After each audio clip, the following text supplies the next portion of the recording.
ನಮ್ಮನ್ನು ನೋಡ್ಲಿಕ್ಕೆ ನೀವು ಬಂದಿದ್ದೀರಿ, ನಿಮ್ಮನ್ನು ನೋಡ್ಲಿಕ್ಕೆ ನಾವು ಬರಬಾರ್ದ? ವೀಕ್ಷಕರೇ ನಮಸ್ಕಾರ, ಇನ್ಸೈಡರ್ಸ್ ನ್ಯೂಸ್ಗೆ ಸ್ವಾಗತ. ನಾನು ರಾಮ್ ಚೇತನ್. ವೀಕ್ಷಕರೇ, ಇವಾಗ ತಾನೇ ಒಂದು ಟ್ರೈಲರ್ ನೋಡ್ಕೊಂಡು ಬಂದೆ. ಎಲ್ಲರೂ ಕಾಯ್ತಿದ್ದಂತ ಸಿನಿಮಾ ಅದು. ಅಂದ್ರೆ ಕನ್ನಡ ಜನತೆ ಮಾತ್ರ ಅಲ್ಲ, ಇಡೀ ವರ್ಲ್ಡ್ ವೈಡ್ ಕಾಯ್ತಿದ್ದಂತ ಟ್ರೈಲರ್ ಅದು. ಸೊ ಇವತ್ತು ರಿಲೀಸ್ ಆಗಿದೆ. ಈಗಾಗಲೇ ಚಾಪ್ಟರ್ 1 ಅಂತ ಹೇಳ್ಕೊಂಡಿದ್ರು.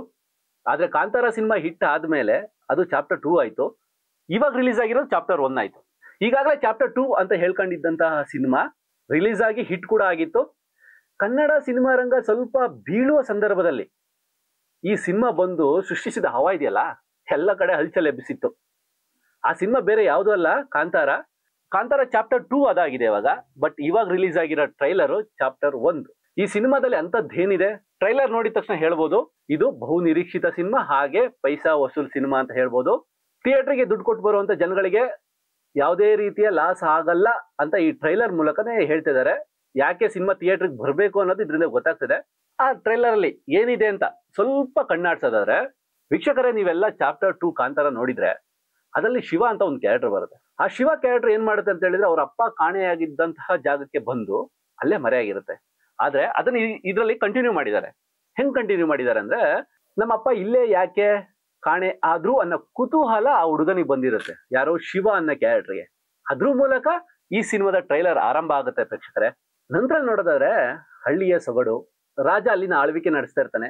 ಹೀಗೆ ರಾಜ ಏನ್ ತೀರ್ಮಾನ ತಗೊಳ್ತಾನೋ ಅದ್ರ ಮೂಲಕ ಈ ಟ್ರೈಲರ್ ಹೋಗ್ತಾ ಇರುತ್ತೆ. ಅಲ್ಲಿ ಹಬ್ಬ ಆಚರಣೆಗಳು, ಅವ್ರ ನಡುವೆ ನಡೆಯುವಂತ ಒಂದು ದೃಶ್ಯಗಳು ಇರ್ಬೋದು, ಪ್ರತಿಯೊಂದು ಸ್ಟಾರ್ಟಿಂಗ್ ಅಲ್ಲಿ ಮನಮೋಹಕವಾಗಿದೆ. ಕ್ಯಾಮ್ರಾ ವರ್ಕ್ ಅಂತ ಅಲ್ಟಿಮೇಟ್ ಆಗಿದೆ. ನಂತರ ನೋಡೋದಾದ್ರೆ ಆಲ್ಮೋಸ್ಟ್ ಸಿನಿಮಾ ದೃಶ್ಯ ಕಾವ್ಯಗಳು ಎಲ್ಲವೂ ಹಳೆಯ ಕಾಲದ ತರನೇ ಇದೆ. ಹಳೆಯ ಕಾಲದ ಪೌರಾಣಿಕ ಸಿನಿಮಾಗಳು, ಪೌರಾಣಿಕವಾಗಿ ಹಿಂದೆ ನಡೆದಿರುವಂತ ಒಂದು ಘಟನೆಯನ್ನು ಎಕ್ಸ್ಪ್ಲೇನ್ ಮಾಡೋ ತರ, ಅಥವಾ ಒಂದು ಜನಾಂಗದ ಮೇಲೆ ಆಗಿರುವ ದಬ್ಬಾಳಿಕೆಯನ್ನು ಯಾವ ರೀತಿಯಾಗಿ ತೋರಿಸ್ಬೇಕು ಆ ತರ ತೋರಿಸಿದ್ದಾರೆ. ಸೊ ಮೇನ್ ಮ್ಯಾಟ್ರಿಗೆ ಬರೋದಾದ್ರೆ, ಇಲ್ಲಿ ಒಂದಂತೂ ವಿಷಯ ಅರ್ಥ ಆಗ್ತದೆ. ಏನಪ್ಪಾ ಅಂತ ಹೇಳಿದ್ರೆ, ಒಬ್ಬ ರಾಜ ಹಾಗೂ ಒಂದು ಜನಾಂಗ ನಡುವೆ ನಡೆಯುವಂತ ಒಂದು ಯುದ್ಧ. ಅದು ಅವರ ಒಂದು ಯಾವುದೇ ಒಂದು ವಿಷಯ ಆಗಿರ್ಬೋದು, ಅವ್ರ ಮೇಲೆ ನಡೆಸುವಂತ ದಬ್ಬಾಳಿಕೆ ಆಗಿರ್ಬೋದು, ಅಥವಾ ಅವರ ಒಂದು ಆಚರಣೆ ಬಗ್ಗೆ ಇವರು ತಡೆ ಹಿಡಿಯುವಂತದ್ದಾಗಿರ್ಬೋದು. ಈ ಮೂಲಕ ತಗೊಂಡು ಹೊರಟಿದ್ದಾರೆ ಟ್ರೈಲರ್ ಅಲ್ಲಿ. ಇದಿಷ್ಟು ಕತೆ ಒಂದು ಅಂದರ ಅಂತ ಹೇಳ್ಬೋದು. ಅದು ಬಿಟ್ರೆ ಇನ್ನು ಕ್ಯಾಮ್ರಾ ವರ್ಕ್, ನಿಜವಾಗ್ಲೂ ಹೇಳ್ಬೇಕಂದ್ರೆ ಕ್ಯಾಮ್ರಾ ವರ್ಕ್ ಅದ್ಭುತವಾಗಿ ಬಂದಿದೆ. ಯಾಕಂತ ಹೇಳಿದ್ರೆ, ಯಾವಾಗ್ಲೂ ಸಿನಿಮಾಗಳು ಲೋ ಕ್ವಾಲಿಟಿಗಳಲ್ಲಿ ಇರ್ತವೆ, ಅದನ್ನ ನಾವು ನೋಡಿರ್ತೀವಿ. ಬಟ್ ಈ ಸಿನಿಮಾದಲ್ಲಿ ಹೈ ಕ್ವಾಲಿಟಿ ಇದೆ. ಸಿನಿಮಾ ನೋಡುಗರ ಕಣ್ಣಿಗೆ ಹಬ್ಬ ಅಂತ ಹೇಳ್ಬೋದು. ಅಷ್ಟು ಚಂದವಾಗಿ ಅದ್ಭುತವಾಗಿ ಕ್ಯಾಮ್ರಾ ವರ್ಕ್ ಮಾಡಿದ್ದಾರೆ. ನಂತರ ಕ್ಯಾಮ್ರಾ ವರ್ಕ್ ನಂತರ DA ಎಫೆಕ್ಟ್ಸ್ ಆಗಿರ್ಬೋದು, ಅಥವಾ ಒಂದು ಹುಲಿ ಬರುವಂತ ಒಂದು ಸನ್ನಿವೇಶಗಳಾಗಿರ್ಬೋದು, ನ್ಯಾಚುರಲ್ ಆಗಿ ಮಾಡಿದ್ದಾರೆ. ಸೊ DA ವರ್ಕ್ ಕೂಡ ತುಂಬಾ ಅದ್ಭುತವಾಗಿ ಬಂದಿದೆ ಅಂತಾನೆ ಹೇಳ್ಬೋದು. ಹಾಗೇನೆ ಈ ಸಿನಿಮಾದ ಬಗ್ಗೆ ಇನ್ನೊಂದು ಹೇಳ್ಬೇಕಂತ ಹೇಳಿದ್ರೆ, ಮುಖ್ಯವಾದ ಪಾಯಿಂಟ್ ಬಂದ್ಬಿಟ್ಟು ದೃಶ್ಯಗಳಿಗಿಂತನೂ ಸಾಹಸ ದೃಶ್ಯಗಳು. 500ಕ್ಕೂ ಹೆಚ್ಚು ಮಂದಿನ ಈ ಸಿನಿಮಾದಲ್ಲಿ ಫೈಟಿಂಗ್ಗೋಸ್ಕರ ಬಳಸ್ಕೊಂಡಿದ್ದಾರೆ ಅಂತ ಸುದ್ದಿ ಇದೆ. ಸೊ ಒಂದೊಂದು ಸೀನ್ ಕೂಡ ಆಕ್ಷನ್ ದೃಶ್ಯಗಳಲ್ಲಿ ರಿಷಬ್ ಶೆಟ್ಟಿ ಅವರು ಮಾಸ್ ಆಗಿ ತುಂಬಾ ಎಂಟರ್ಟೈನ್ ಮಾಡ್ತಾರೆ. ಇಷ್ಟು ದಿವಸ ಕೂಡ ಅವರು ಒಂದು ಫನ್ನಿಯಾಗಿ ಅಥವಾ ಒಂದು ಕತೆ ಹಂದರವಾಗಿ ಮಾಡ್ತಿದ್ರು, ಬಟ್ ಇದರಲ್ಲಿ ಮಾಸ್ ಆಗಿ ಕಾಣಿಸ್ಕೊಂಡಿದ್ದಾರೆ. ಹಾಗೇನೆ ದೇವರುಗಳು ಅವ್ರ ಮೇಲಿರೋ ನಂಬಿಕೆ ಎದ್ದು ಕಾಣಿಸ್ತಿದೆ. ಆಮೇಲೆ ಕ್ಯಾರೆಕ್ಟರ್ ವೈಸ್ ಬರ್ತೀನಿ, ಪಾತ್ರಧಾರಿಗಳಾಗಿ ಆಕ್ಟ್ ಮಾಡಿದಾರಲ್ಲ. ಸೊ ರಿಷಬ್ ಶೆಟ್ಟಿ ಆಗಿರ್ಬೋದು, ರುಕ್ಮಿಣಿ ವಸಂತ್ ಆಗಿರ್ಬೋದು, ಜಯರಾಮ್ ಆಗಿರ್ಬೋದು, ಹಾಗೇನೆ ಇನ್ನು ಉಳಿದ ಕಲಾವಿದರು.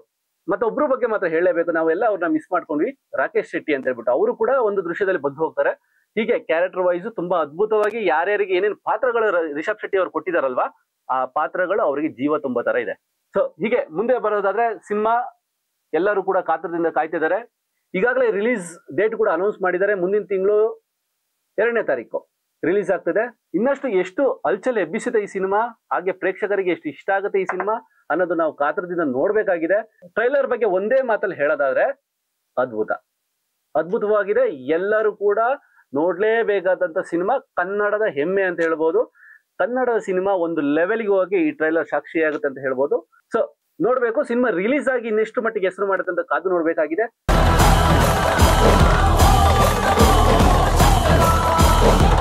ಇದಷ್ಟೇ ಹೇಳ್ತಾ ಈ ಕಾರ್ಯಕ್ರಮ ಇಲ್ಲಿಗೆ ಮುಗಿಸ್ತೀನಿ. ಕ್ಯಾಮರಾ ಪರ್ಸನ್ ಅನೀಶ್ ಜೊತೆ ರಾಮ್ ಚೇತನ್, ಬೆಂಗಳೂರು. ನಮಸ್ಕಾರ.